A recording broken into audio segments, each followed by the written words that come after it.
નમસ્કાર દર્શક મિત્રો, હું નીતિન પટેલ. તમે જોઈ રહ્યા છો સમાચાર મેં આગળ ન્યૂઝ. હવે જોઈએ આજના સમાચાર. મહેસાણા મહાનગરપાલિકાની ચૂંટણીના માહોલમાં વ્યાપેલી રાજકીય દુશ્મનાવટે એક આશાસ્પદ યુવકનો ભોગ લીધો છે. વોર્ડ નંબર 4ના ભાજપના ઉમેદવાર મહેન્દ્રભાઈ ચૌધરીના ભાણા મિતેન ચૌધરીની કરપીણ હત્યાના મામલે મહેસાણા પોલીસે ફિલ્મી ઢબે ઓપરેશન પાર પાડી સફળતા મેળવી છે. એસપી હિમાંશુ સોલંકીના નેતૃત્વમાં એલસીબી અને એસઓજીની ટીમોએ ટેકનિકલ સર્વેલન્સના આધારે રાજસ્થાન અને ઉત્તર પ્રદેશ સુધી પીછો કરી મુખ્ય સૂત્રધાર એવા કોંગ્રેસ ઉમેદવારના પતિ સહિત કુલ 6 આરોપીઓની ધરપકડ કરી છે. સત્તાની લાલચમાં ખેલાયેલા આ લોહિયાળ જંગે સમગ્ર જિલ્લામાં ચકચાર મચાવી દીધી છે. પાટણ જિલ્લાના રણુદ પોલીસ સ્ટેશનની હદમાં કાયદો અને વ્યવસ્થાને પડકાર ફેંકતી એક ગંભીર ઘટના સામે આવી છે.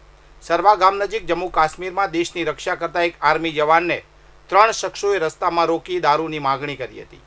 જવાન દ્વારા દારૂ લાવવાની સ્પષ્ટ ના પાડવામાં આવતા ઉશ્કેરાયેલા આ શખ્સોએ લોખંડની પાઇપ વડે હુમલો કરી તેને લોહી લુહાણ કરી દીધા હતા.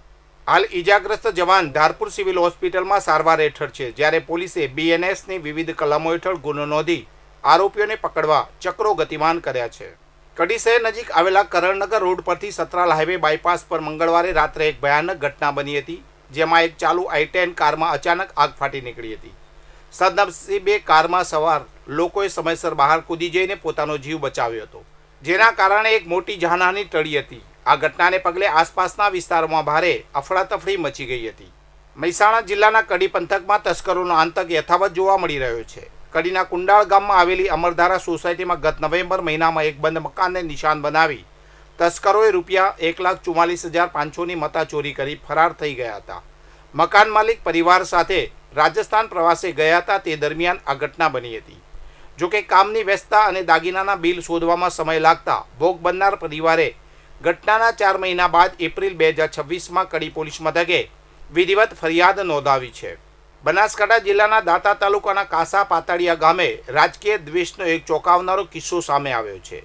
તાજેતરની ચૂંટણીમાં ભાજપની તરફેણમાં વધુ મતદાન થયું હોવાની અદાવત રાખીને સ્થાનિક દૂધ મંડળી અને સરપંચ દ્વારા ખેડૂતોને દૂધ લેવાનો ઇનકાર કરી દેવામાં આવ્યો હોવાનો આક્ષેપ થયા છે.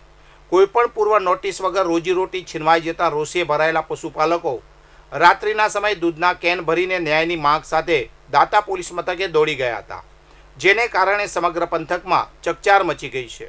થરાદ ખાતે જિલ્લા વહીવટીતંત્ર અને જિલ્લા શિક્ષણ અધિકારી કચેરી દ્વારા સ્પર્ધાત્મક પરીક્ષાઓ માટે વિદ્યાર્થીઓને વિશેષ માર્ગદર્શન આપતો એક સેમિનાર યોજાયો હતો.